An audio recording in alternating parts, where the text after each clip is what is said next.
নমস্কার বন্ধুরা, welcome back to my kitchen Sumitra কা তড়কা। চলুন বন্ধুরা শুরু করি আজকের রেসিপি।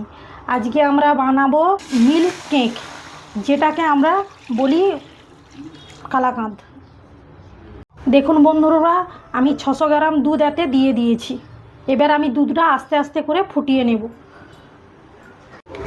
দেখুন বন্ধুরা, আমি দুধটা বসিয়ে দিয়েছি। দুধটা এখন গ্যাসটা বাড়ি রাখবো দুধটা ফুটা অবধি। যখন দুধটা ফুটিয়ে যাবে মিডিয়াম গ্যাসে আমি এইভাবে নাড়তে থাকবো। সব কিছু আপনাদের আমি দেখাবো কিভাবে আমি বানাচ্ছি কালাকাঁদ। দেখুন বন্ধুরা, দুধটা আমার ফুটে গেছে। আমি মিডিয়াম গ্যাস করে দিয়েছি। এবার দুধটা আমি এইভাবে আস্তে আস্তে করে নাড়বো, যাতে দুধটা বসে না যায়।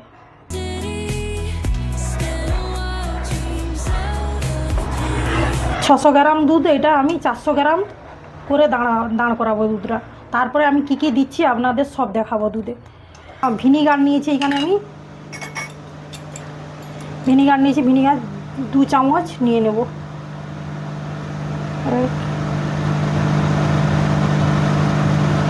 2 চামচ ভিনিগার, জল 2 চামচ এর সঙ্গে।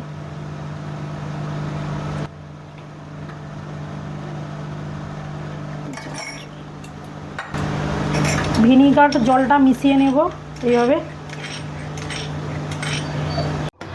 দেখুন বন্ধুরা, দুধটা আমার ফুটতিছে এইভাবে। আমি এর মধ্যে যে ভিনিগার আর জলটা রেখেছি আস্তে আস্তে করে এর মধ্যে দেবো, যাতে দুধটা অল্প অল্প করে, বেশি না কাটে, ছানা না হয়।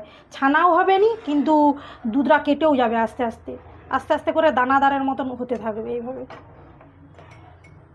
মিডিয়াম গ্যাসে নাড়তে থাকবো। বেশি গ্যাসে করলে এটা ছানা হয়ে যাবে, এটা বেশি গ্যাসে বাড়ানো যাবে না।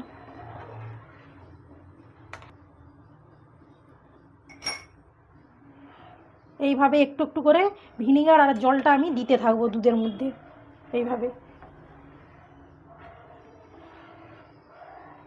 দেখুন বন্ধুরা, আস্তে আস্তে করে দানার মতন আসতে আরম্ভ করে দিয়েছে। দেখুন, বেশি দিলে একসঙ্গে ছানা হয়ে যাবে, তাইলে কালাকাঁদ আর হবে না। দেখুন বন্ধুরা, কত সুন্দর আস্তে আস্তে করে আমি নাড়তেছি। দেখুন আস্তে আস্তে করে, ছানা হয়নি ঠিক। দেখুন দুধটা কেটেও যায়নি, কত সুন্দর হচ্ছে আস্তে আস্তে করে। এইভাবে নাড়তে থাকবো মিডিয়াম গ্যাসে। এইভাবে মিডিয়াম গ্যাসে আমি নাড়তে থাকবো।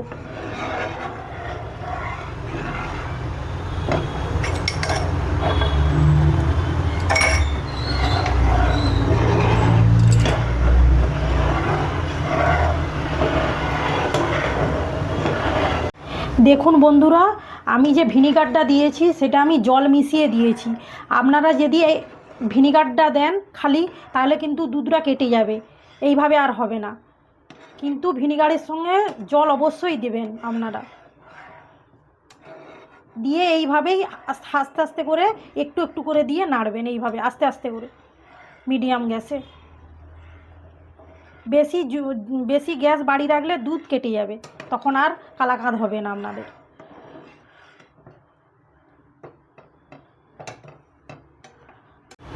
দেখুন বন্ধুরা, দুধটা আমার কত সুন্দর হচ্ছে আস্তে আস্তে করে এইভাবে মিডিয়াম গ্যাসে।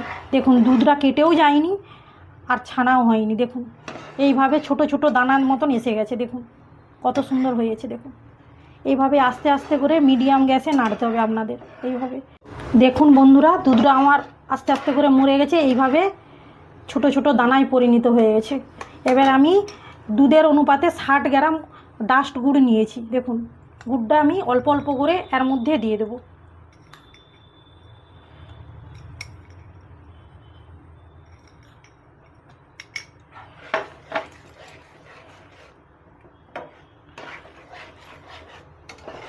এইভাবে গুড়টা দিয়ে হালকা হালকাভাবে নাড়তে হবে আপনাদের।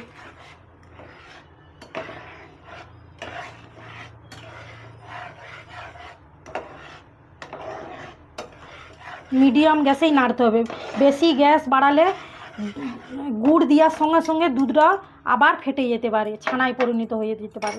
ওই জন্য মিডিয়াম গ্যাসেই নাড়তে হবে আপনাদের এইভাবে। কালারটা আস্তে আস্তে করে চেঞ্জ হয়ে যাবে।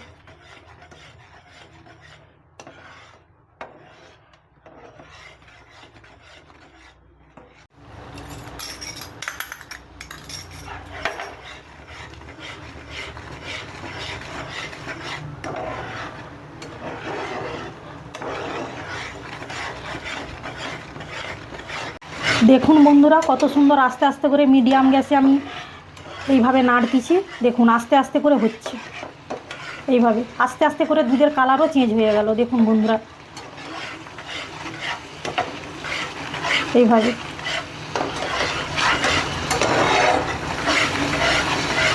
মিডিয়াম গ্যাসে এইভাবে নাড়তে হবে আপনাদের। দেখুন বন্ধুরা দুধ খালি বাড়িতে থাকলে দুধ আর গুড় দিয়েই আমি এইভাবে মিষ্টিটা বাড়িতে বানিয়ে নিয়েছি। আপনারা যে কোনো অনুষ্ঠানেই এইটা ব্যবহার করতে পারবেন। এইভাবে বাড়িতে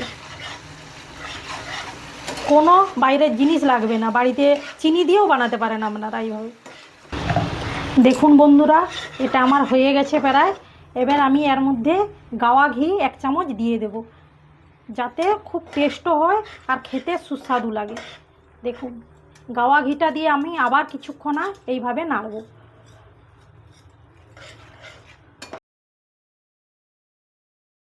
দেখুন বন্ধুরা এটা আমার রেডি হয়ে গেছে। এবার এটাকে আমি সেট করার জন্যে একটা কাঁচের কন্টেনারে ঢেলে নেব এইভাবে। দেখুন এইভাবে সেট করার পর আপনারা এটাকে ফ্রিজে রাখবেন না, এমনি বাইরেই সেট করে কিছুক্ষণ 1 ঘন্টার জন্য এইভাবে ছেড়ে দিবেন, তাহলে কত সুন্দর সেট হয়ে যাবে। দেখুন দেখুন এইভাবে 1 ঘন্টার জন্য ছেড়ে দিবেন, তারপরে আপনারা যদি ফ্রিজে রেখে খেতে চান খেতে পারেন। এইভাবে ঠান্ডা করতে রেখে দেবো 1 ঘন্টার জন্য। দেখুন বন্ধুরা মিষ্টিটা কত সুন্দর সেট হয়ে গেছে। এবার আমি উপর থেকে ডাল ছড়িয়ে খেতে পারেন আপনারা।